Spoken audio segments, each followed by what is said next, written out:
The Commanders have talked quite a lot. Dan Quinn, chiefly, have talked about we got to play our style and we want to impose our play style. You hear that term a lot. And then it's like, okay, well, what does play style mean? Play style is we're going to play fast. We're going to play physical. And I think last week, more so than in week 1 against Tampa, you start to see some examples of that. You start to see some guys that are really thumping as tacklers, as hitters, the way they take on blocks, the way they obviously bring down ball carriers, make contact with ball carriers, just a general speed and quickness and a tenacity with how they play that says like, oh, that's different. That is different not only than what's been here in the past, but then what is on the field and other players right now. You can see who's in and who's out, if you will.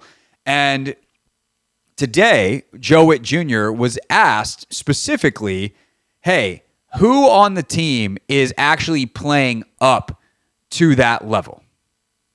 Frankie Louvu, it starts with him. The way he runs and hits.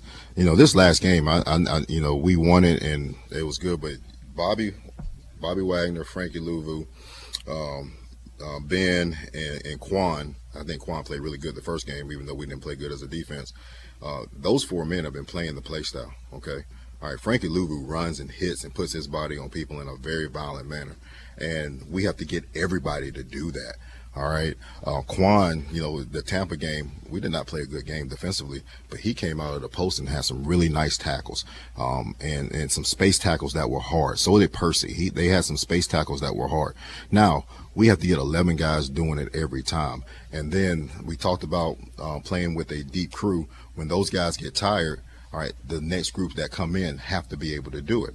And so, but if you're asking, of plays, Frankie, his whole play style is what we're looking for as a defense from a physicality, run and hit. And I thought Bobby Wagner, I challenged him on some things this past week in the coverage aspect, and he was all over it, man. He played really well this last game. Those 2 men played really well.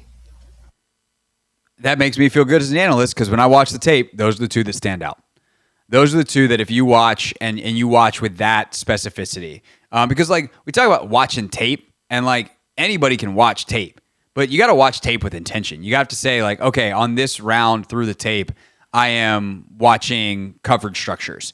I am watching how the linebackers play in terms of physicality. I'm just going to focus on the linebackers because if you try to see everything, it's impossible. I mean, even on the same play, like there's a reason that the coach's clicker does like the little rewind thing, and thank God NFL Pro now has the ability to do kind of a version of that where you can quickly just rewind 1 second, rewind 1 second, rewind 1 second. So I can watch, okay, let me watch the X, let me watch the outside receiver, the slot receiver, the tight end. How do they release? Okay, what coverage is the defense getting into? Like if you really want to break down some of the plays, like you have to have an intentionality when you watch film.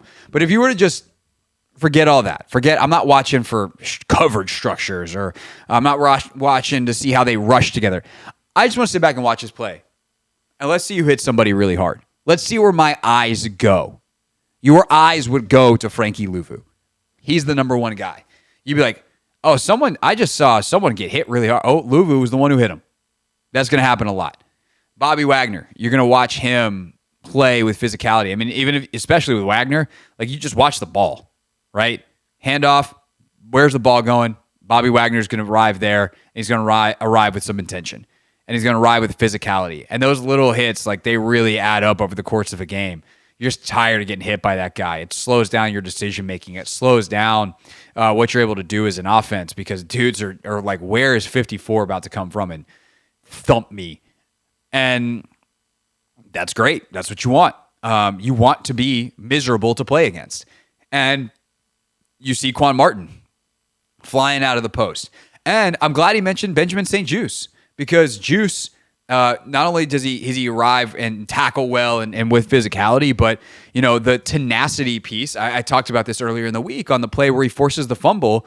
Like there's a really good block on that play by Malik Neighbors. He has a good angle. He blocks BSJ. The play gets outside, and Benjamin never gives up on the play. He works his way back into it, and he forces the fumble.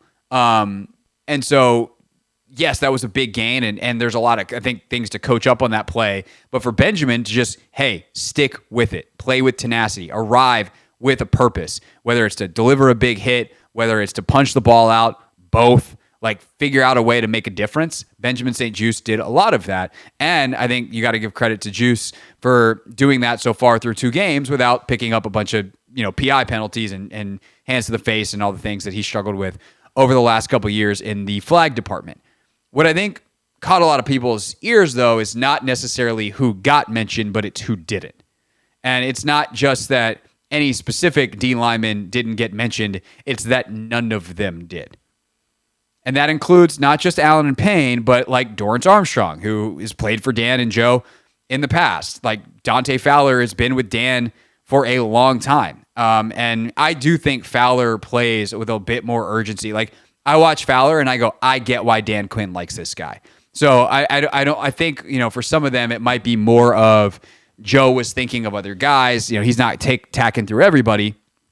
But I do think that if the D line was setting the example, he would mention them first. Because if I say like, hey, violence, physicality, speed, effort, who's playing with that? And the D line was like busting their butts every single play and setting the tone, then Joe Whitt wouldn't default to Frankie Louvu because those other guys would be the ones setting the tone. And instead, it's the other way around. And so it's easy to be forgotten when you're not doing it at as high of a level. And so it's not necessarily like he called out anybody specifically for not doing it. The fact that none of the defensive linemen jumped to mind immediately, and all these back 7 players do, and not all of them, but all the ones that he mentioned do, that in itself says enough. And if you want to talk about why this defense has struggled to the extent that it struggled so far, it's exactly that. And so what I think is funny is sometimes it's like, oh, I don't care about they play physicality. I need them to make plays. And it's like, you realize one leads to the other, right? You realize that part of the play style is to not just to have an attitude that sounds real good in a press conference, is because if you play more physically, especially within the line of scrimmage, and you win some of those hand-to-hand combats, then maybe Jeremy Chinn's not stuck making a tackle in a gigantic gap because you fought back against a double team more physically, more violently, that shrinks down the gap. Jeremy Chinn's got an easier job. He can make the tackle instead of missing it. Maybe you get to the quarterback a little bit sooner and he doesn't have a chance to escape, and you finish some of the plays that have been almost because you got that little bit of extra oomph to your rush. These are the kinds of things these little things that stack up and ultimately get the results. And so I do think it's a fairly big deal that Joe Whitt said this, but I will also caveat it by saying we are 2 games into the season. These guys have never played together. There's a confidence that allows you to play faster and thus more physically and violently that they clearly don't have in this system and off of each other yet. And things as they are don't mean that's how they always will be. And my sincere hope is starting Monday night against Cincinnati that the D-line joins the party because they need them to. And if this defense is going to have any chance of being a top half in the league this year, that's the group that's got to lead the way. And the linebackers supplementing it, not the linebackers dragging everybody else like it kind of has been through 2 games. This is the Hoffman Show on the Team 980 and the Odyssey app.